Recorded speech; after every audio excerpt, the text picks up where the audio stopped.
Нема повеќе смрдеа во зградата кај трговскиот центар Скопјанка, која ги принуди станарите ноќта да ја минат на улица, додека се истражуваше причината од каде истата доаѓа. Непријатната миризба е замената со мирис на средства за дезинфекција.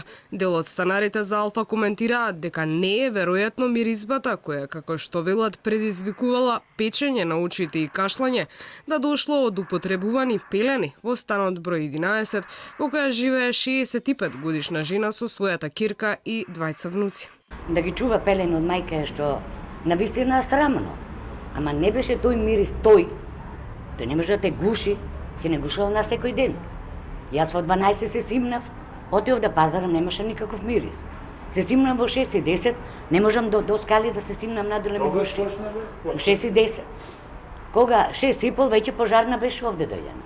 Кога видеа дека нема оги, нема ништо, не пуштија, дојде полиција, не пушта никој да влеземе.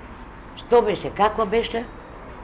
Ни кажаа дека само од пелените, што ние не веруваме. Жената, како што соопшти од Министерството за труд и социјала, е корисник на пензија и собственик на станот, а нејзината кирка има обврска да се грижи за неа.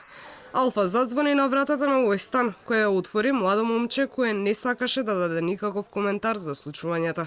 Во подрумските простории во зградата живее и бездомник. Во подрумот има огромен број на шишиња, за кои станарите тврдат дека се полни со урина. Според нив, поверојатно би било лоша миризба да доаѓа токму од таму.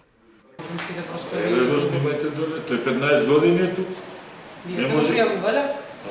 Вајда го пријавува, куќен совет имаме. Знаат сите. Зградата синоќа беше евакуирана по пријава на станарите. Екипа на АРМ со апаратура констатира дека се работи за амонијак од употребени пилени.